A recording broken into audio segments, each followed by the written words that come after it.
my love and I. Hey friends, it's Uncle Larry checking in real quick.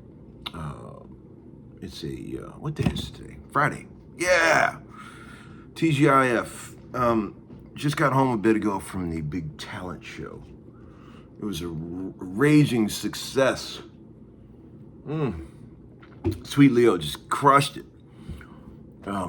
Packed house, gymnasium full of screaming kids, and he got up and kicked it like a pro, man. It was awesome. Right at the end of the piece, right as it was ending, he dropped one of his sticks. He's had trouble with that, dropping his sticks, but he covered it like a pro. Played the rest of it with one hand. It was awesome. You know, like that shit I was talking about yesterday, where you got to cover for whatever bad happens to you on a gig. You know, it just takes years of doing it to get all that shit. You know, Leo's already got it. He's 9.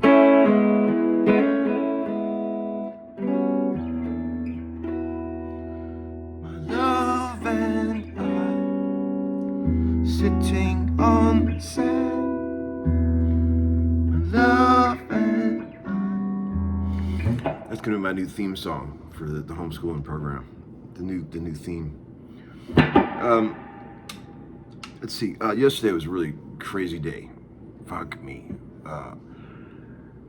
You know, the whatever you believe in, whatever spiritual power you believe in, you know, insert name here. Sometimes those powers or entities will throw you a challenging situation, or like really try to take you out of your comfort zone. You know, and you know yesterday was really fun. I had a great day, but it was definitely out of my comfort zone. It started out really fun. This young dude I know, this is an Australian guitar player dude. Young fella, a lot of energy. He came over and he borrowed a couple pedals from me, and he brought them back. We were chatting it up and went up in my music room, and we started trying out all these pedals. Man, I should show you sometime, but I've got a shelf over here just fucking full of pedals, man. Old wacky pedals, stuff I've collected my whole life. Lots of old electromonic shit, all kind of stuff. Really fun stuff. And he was fascinated with it. He's like, it's fucking reverb, you know, in person. So we started going through all this shit, Ibanez flangers, fucking, you know, all kind of old shit, fuzzes and stuff like that. Really fun. And just seeing how excited he got, you know, trying out an old electro-harmonics frequency analyzer for the first time, you know. What a cool thing, you know. So that's about it. And so, like, it made me start thinking, you know, I wonder if I should do an episode like that someday, where I, you know, go through all the, have another guy. I just don't like plugging them in. I hate plugging them in. But have somebody else plug them in and just try out all this weird old shit. Because you guys have probably never heard some of this stuff, you know. You probably never heard a Gen Fuzz or a fucking, you know, Electro-Harmonics Blackfinger or a fucking Octave Multiplexer or, you know, Roland Bebop or a, you know, Ibanez FL305 flanger. Unless maybe I showed it to you a while ago. But, you know, you just don't see this shit all the time. So it's like, you know, I'm glad I held on to some of this stuff over the years. Because it is fun to bust it out and fuck around. I got a lot of old MXR stuff. It's really fun. Pedals are great. And I have noticed this. We were talking about it yesterday. Like I don't know what it is, but all these old fuzzes, the old Big Muffs, the old Gens and other things, something about old fuzzes is so different than any modern fuzz.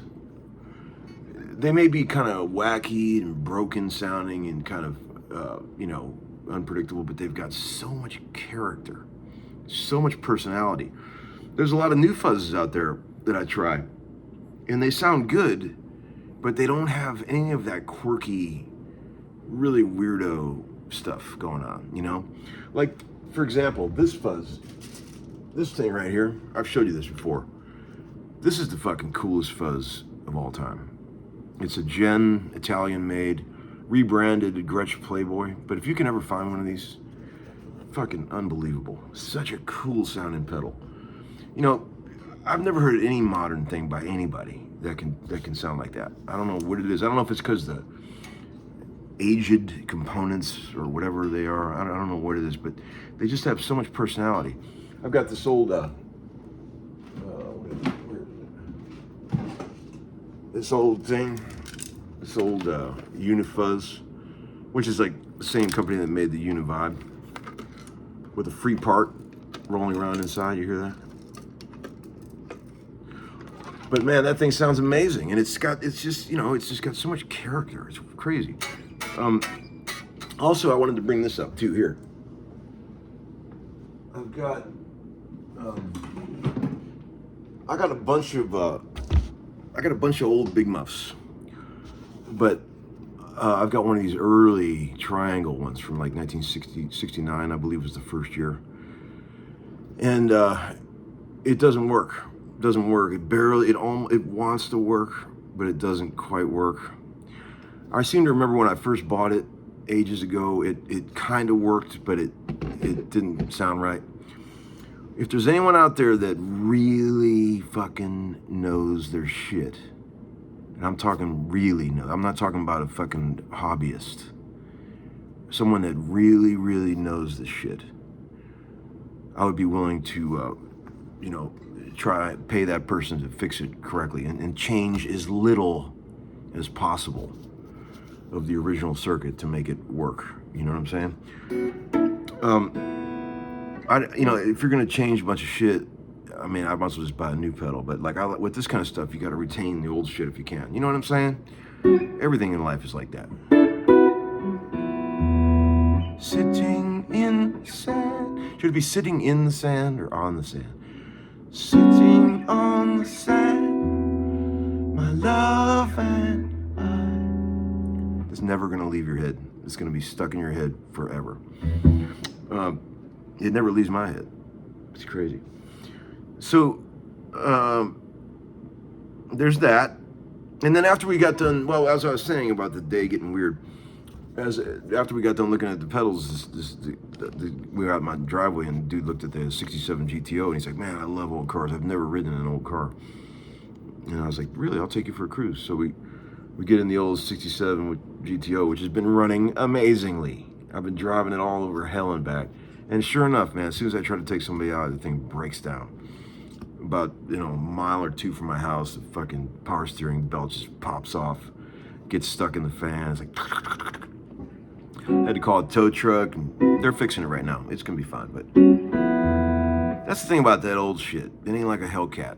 You gotta expect the occasional penalty flag to be thrown when you got an old car, like setbacks, $500, $1,000, whatever breaks. You gotta sort of factor that in. But they're fun, man. You know how fun they are.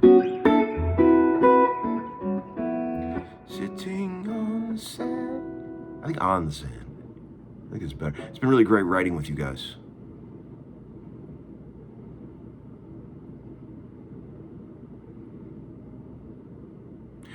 And then last night, dear tall Wickenfeld came over and we jammed, and then the guys from the Cliffs came over and we jammed and just busted out every instrument we have over here and just had a beer-soaked jam party. I started singing. I was the group singer, and I was singing every old country song that I know, and we were jamming. So much fun. I was doing all the Waylon and fucking Hank. We were doing some old. We did the fucking Allman Brothers song, Sweet Melissa. It was great. So much fun.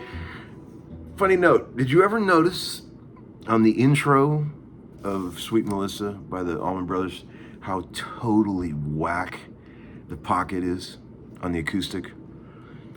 I mean, it's listen to it. I've never noticed it my whole life. It's like when I heard it this morning, I thought, whoa, did my phone just glitch? It's so fucked up. But they just left it. I love that, man. I love that. I even sent it to Rick Beato because we love shit like that. And I said, man, did you ever notice how fucked up this intro was? And but man, the thing is, none of that shit matters. When you got a song that's that cool, when it's when it goes to that part, Arnold Blank is where it lies.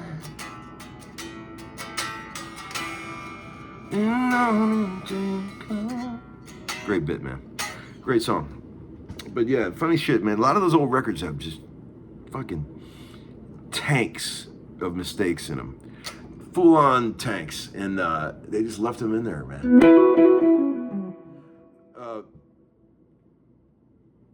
What is that song? Oh, shit. There's a song... a buddy of mine pointed this out. There's a fucking massive Clam on the intro of it's a war song. Why can't we be friends? I think it's that song. It starts out with a keyboard just by itself, and it's just Clam City. There's a clam note in the middle of it. Check it out. It's hilarious. I love shit like that. It's real. Out of tune shit. It's all great.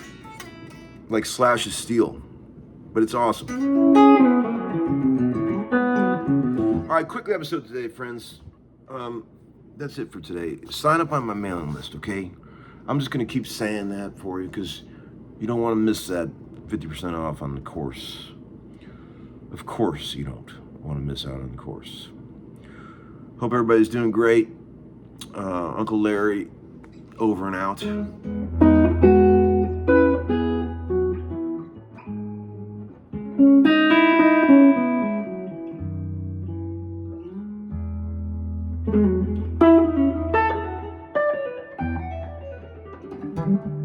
See you guys. Bye-bye.